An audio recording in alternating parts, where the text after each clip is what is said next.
Council is pleased to deliver the 2024-25 financial year budget, the first budget for this current term of Council. Our Council has a focus of delivering the essential and basic infrastructure and services for our diverse region in an increasingly difficult environment of external forces.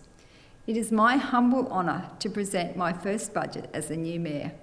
I am pleased to have put it together with a great team of councillors and supportive staff.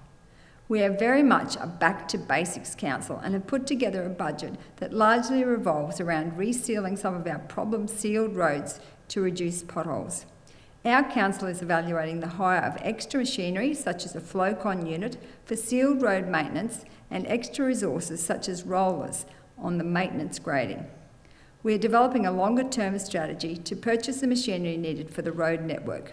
We are also reviewing items including gravel pits and areas that we can make savings and reduce expenditure. I campaigned to try to keep rates affordable, and our team have kept the general rate rise to a modest 2%, as we still have an operating deficit of approximately $3.59 million to contend with. The news that our council would again suffer a loss of funding through the financial assistance grants was not well received.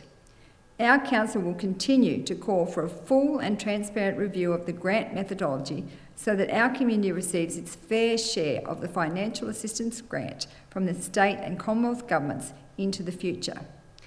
Our council recognises that because of the most recent land revaluation, effective date the 30th of June 2022, some property owners will face significant increases in general rates as their property valuation has increased higher than the average.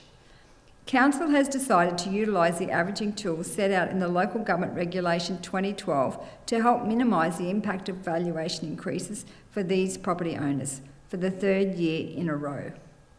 Wastewater and water are all separate business units and have various rises due mostly to meeting increased compliance of government regulations. A summary of these changes is 6% water access and consumption, 15% waste management levy, 6% waste collection including recycling, and 3% sewage charges. The requirement to expend significant capital funds to upgrade several landfills, increased compliance with waste disposal, and major water and wastewater upgrades are all driving costs upwards in these areas. Council will continue to lobby for funding from the state and federal government to support these major upgrades. The community has asked for improved water quality for our region, and as a start in this budget, Council has provided funding to air scour the water pipes in Kingaroy.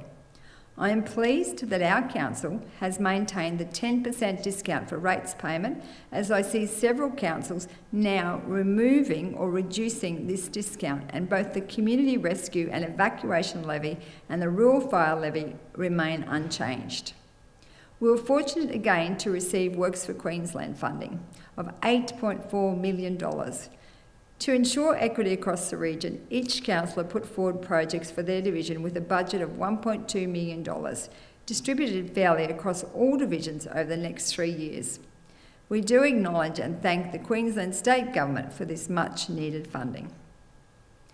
I would like to thank the councillors, CEO Mark, the senior executive and the whole team for your work in putting together this budget, but most importantly, thanks must go to you, the people of this beautiful region, for putting your faith in this new team to deliver this budget for you.